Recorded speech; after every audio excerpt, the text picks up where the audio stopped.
Vagisil. Vagisil adalah sejenis obat yang digunakan untuk seorang ibu untuk menjaga kehamilannya agar kuat. Tengah malam,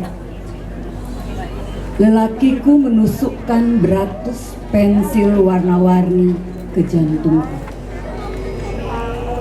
Melukis mata, amoniak dan cairan hijau yang terus mengalir dari mulutku. Beratus perempuan telanjang diletakkan di mataku. Dia mengiris mereka jadi potongan-potongan kecil, memasukkannya ke batang tubuhnya yang terus bergerak, siap meletus. Aku menampung letusannya, memasukkannya ke lubang sampah. Esok pagi, matahari pecah membenturi. Katanya, tubuhku tertutup, aku tak bisa membukanya. Apa ini? Lendir dingin yang mengupas batang tubuhku. Tak bertangkai. Mana daging segar itu? Aku akan mencairkannya. Tubuhku lapar. Sudah kau siapkan daging bakar kesukaanku. Aromanya mendinginkan pori-pori tulang. Seperti biasa, lelakiku mengantuk, lalu membenturkan kepalanya di kaca. Maghrib datang, mengupas tulangku. Matanya terpejam dengan tumpukan buku di atas tubuhnya. Detak jam berhenti. Aku merangkai cairan otakku. Hujan mematahkan pucuk kambojaku. Aku meletakkan tubuh. Lelaki itu datang lagi. Selusin pisau, obat bius, dan kerak tulang disodorkan kepadaku. Katanya, buka kakimu.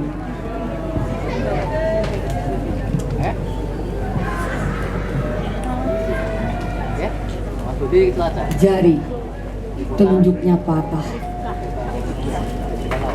Lelakiku datang, wajahnya tanpa irama, matanya kusam, makin meluap dari bibirnya. Asap rokok menelan otaknya. Dengan kasar, kubuka kakiku. Tubuhku menelan putih telunjuknya. Kutelan dia sambil memaku tubuhku. Itu adalah pengalaman seorang perempuan ketika berada di ruang tunggu seorang dokter kandungan, kemudian masuk ke dalam dan dia harus berobat. Begitulah saya pikir Seraten kini menerjemahkannya dalam bentuk manusia. Hadirlah kemudian saya lanjutkan. Ketika saya melahirkan, inilah yang puisi inilah yang saya buat untuk anak saya. Bagaimana rasanya menjadi seorang ibu ketika tubuhnya berbagi dengan daging asing yang tumbuh di dalam tubuhnya seperti akar-akar yang merusak pikiran dan seluruh hidup perasaan saya pada saat itu. Judulnya Pasya.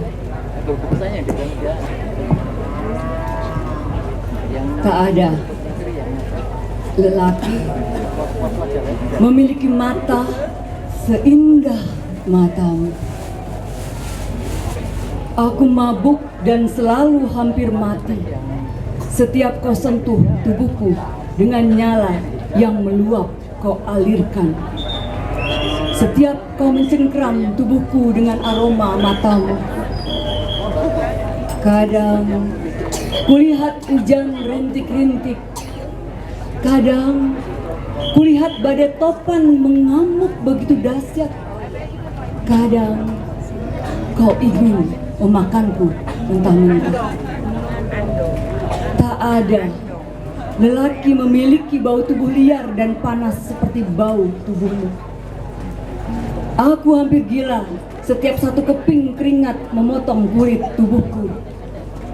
Tetesannya menyumbat seluruh pori-pori wujud perempuanku. Aku tak bisa bernafas karena aku pegang nafasku. Aku masih ingat bau amis itu ketika 3 orang lelaki merobek perutku dan mengambil tubuhmu paksa dari tubuhku. Darah itu ikut, cairan tubuhku terkuras. Kau mulai menjerit, kulihat air bening berenang di retina matamu. Jam berapa ini? Udara dingin dan tubuhku yang telanjang kau biarkan beku. Bau tubuh siapa ini? Membuat tubuhku jadi liat.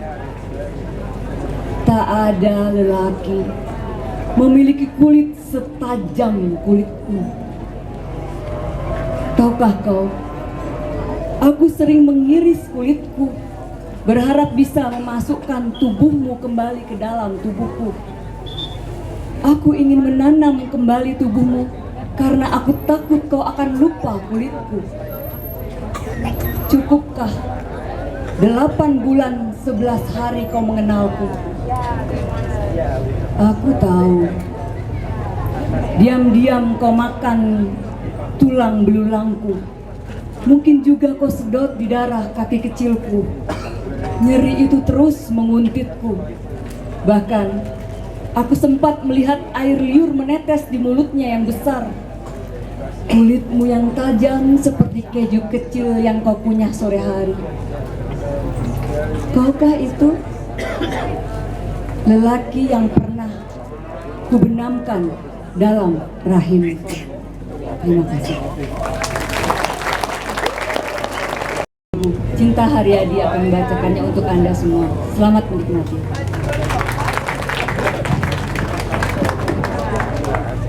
Selamat malam semuanya. Puisi yang akan saya bacakan sekarang berjudul Dua Aku.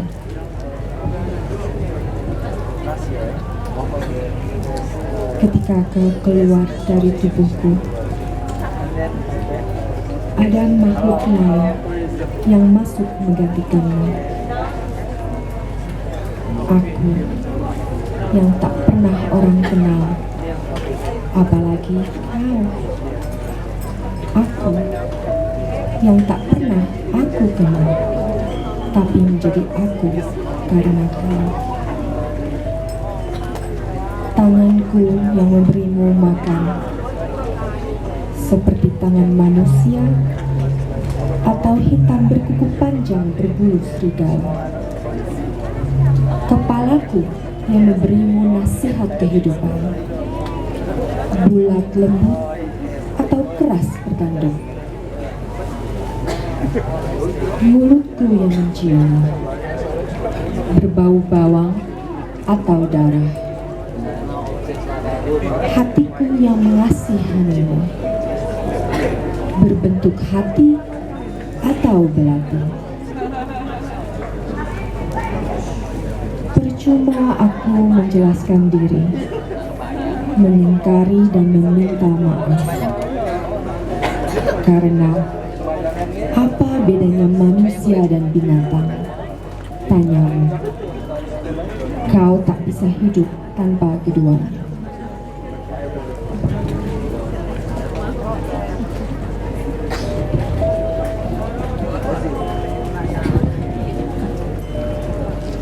Ibu mendulang, anak berlari. Waktu kecil aku didulang, entah sampai usia berapa. Siapa yang mendulang? Hanya pendulang yang ingat. Karena yang didulang selalu merasa tidak lapar, dan makanan yang didulang biasanya tawar. Banyak saja tentang permen dan es krim, tapi sup ayam langsung masuk ke perut, tidak ke hati, apalagi imajinasi.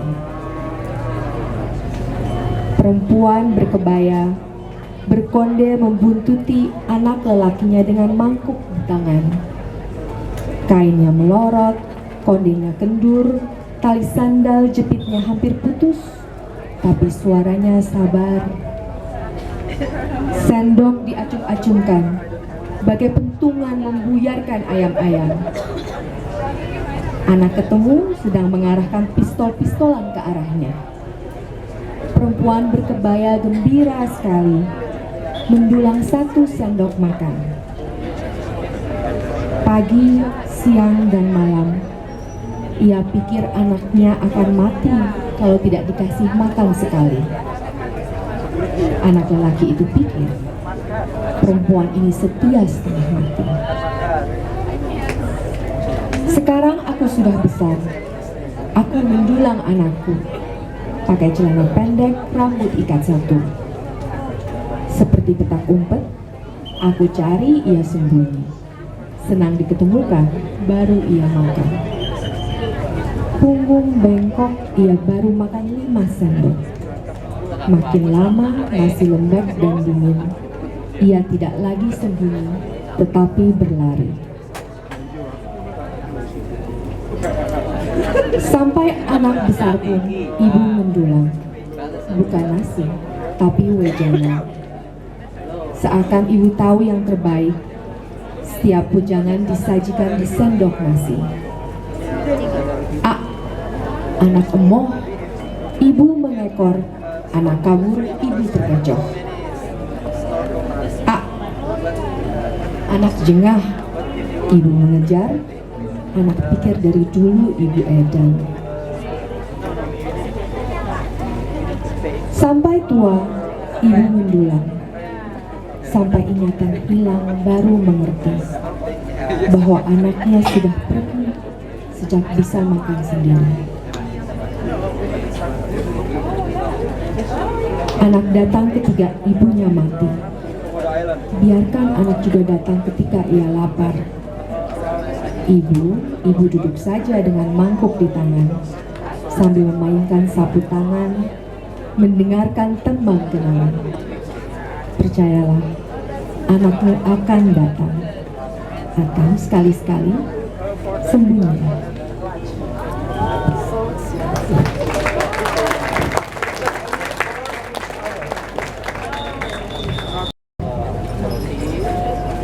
Tangkai bulir padi.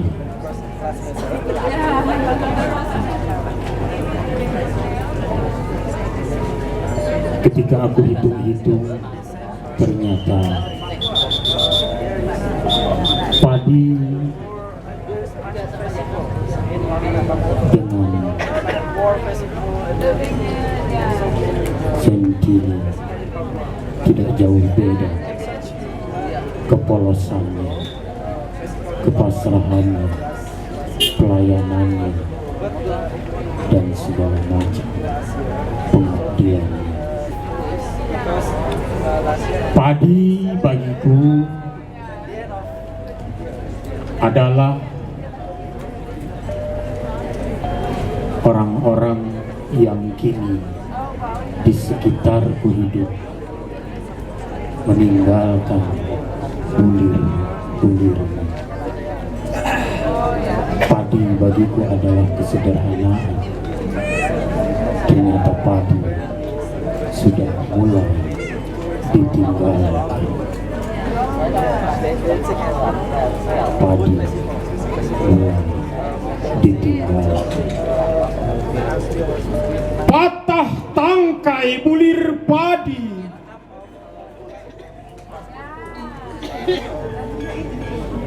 Seharusnya kita tidak pernah melepaskan tentang apa yang telah lama sekepak burung di telapak tangan. Ada di dalam catatan sejarah dan senyum gadis turun gunung. Seharusnya kita enyahkan kabut di lereng-lereng bukit sebelum tebal bergumpal dan membadar. Hingga akhirnya seluruh permukaan tanah terkoyak. Lepas lepaskan tebing ke jurang warna merah di ketinggian ngarai. Tempat aku hidup, tanah terkoyak ketika padi merindukan orang-orang yang mendekati. Sekepak burung catatan sejarah senyum gadis turun gunung warna merah. Sekepak burung catatan sejarah senyum gadis turun gunung warna merah. Warna merah. Kini kita kehilangan bulir-bulir padi bersama sirnanya senyum gadis-gadis di embun pagi. Kini kita meraung dalam tangis ke awan-awan tinggi bersama peki kepal tangan sepi jantung hati sepi hati.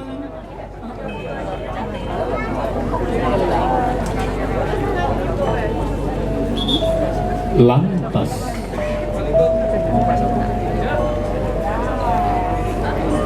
adakah yang mampu lepaskan arah jalan menuju titik jauh ke puncak capaian? Sementara gemulai gadis turun titian, selalu saja kita abaikan.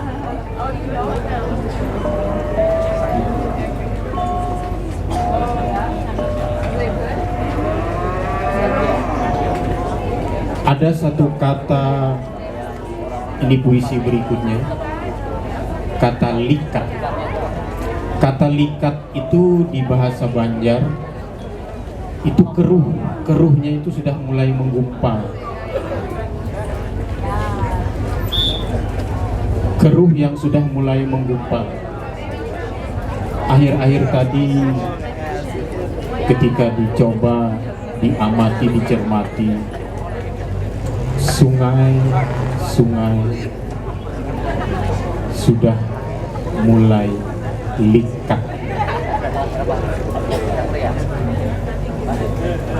Yang paling terakhir yang mana ya? Saya sangat ketika turun di Adi Sucipto yang hari Rabu kemarin, lalu saya bandingkan ketika saya melintas dari Banjarbaru ke Kota Baru, juga naik pesawat.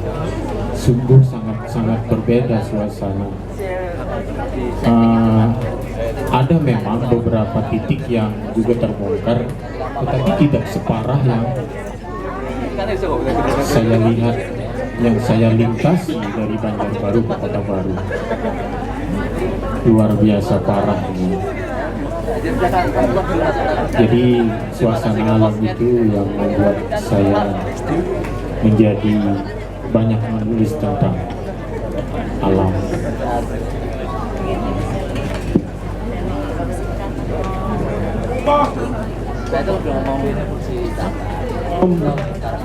Orang-orang Sungai Likat.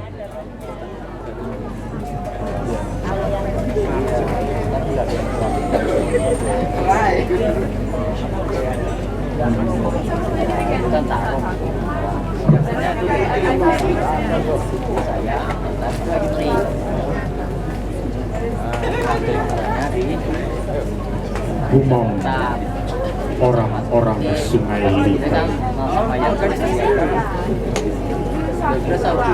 Jauh cuaca,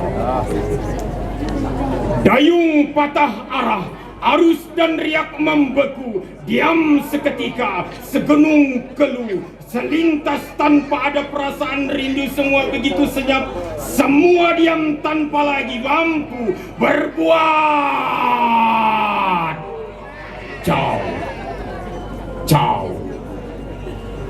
cuaca, jauh cuaca. Tanda tangan sebagai pungkala karena kesepakatan demi kesepakatan yang tidak pernah berpihak kepada orang-orang Sungai Likat. Ciao. Ciao. Cuaca. So the point is Banyak batang padi meregang di sunyi-sunyi hari, banyak daun nyur kering tak berbuah lagi, banyak kecipak ikan lenyap di sekat galau. Ciao. Ciao. Cuaca.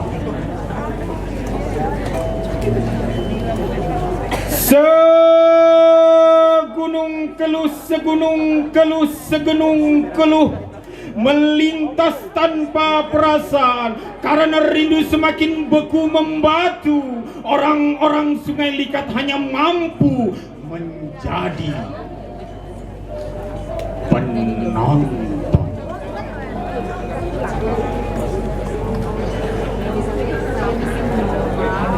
Dengan diam yang teramat sunyi, orang-orang sungai tak lagi mampu melepaskan jerat demi senyap, bahkan jebak demi jebak. Ciao, ciao. Cuaca. Dayu patah arah. Selintas segunung keluh dari jejak batu semakin membatu tanpa